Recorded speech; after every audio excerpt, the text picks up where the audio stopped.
Magandang gabi mga crayfish. Magandang gabi po. Ito po, medyo madilim dahil nagano tayo sa linis. Ayan, crayfish tayo dyan. Mga isda para pang ubos na umubusin nila yung mga tirang pagkain ng crayfish. Kita nyo guys, ayun o, lalaki yan. Nakuha na natin yung labing isa natin yung crayfish. Ilagay na rin tayo ng filter.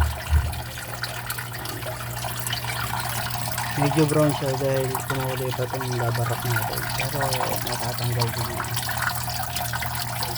Dalawa nalagay dito, ano, tatago. Ito dalawa rin. Ano ba guys, ayun, isa nakatalikod, isa nakaharap. Yung lalaki yan, yung malaki lalaki yan. Dalawa rin tayo ng goldfish para taga-ubos ng ano.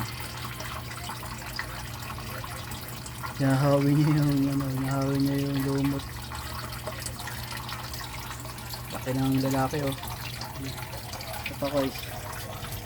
Dalawa babae rito. Isang lalaki. Labing isa yung ating crayfish. Ito yung swerte tayo dito dahil nakita niyo yan sa ilalim, buried na yan, buried female na yan. Ayan, bawal kasi may stress yun eh.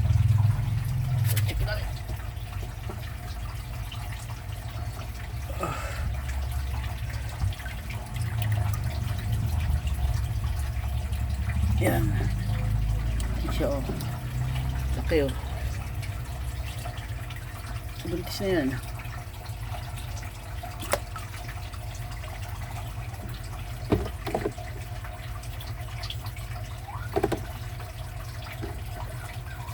Ano, malapit na yan oh guys, sabi nung may-ari baka 2 linggo na lang yan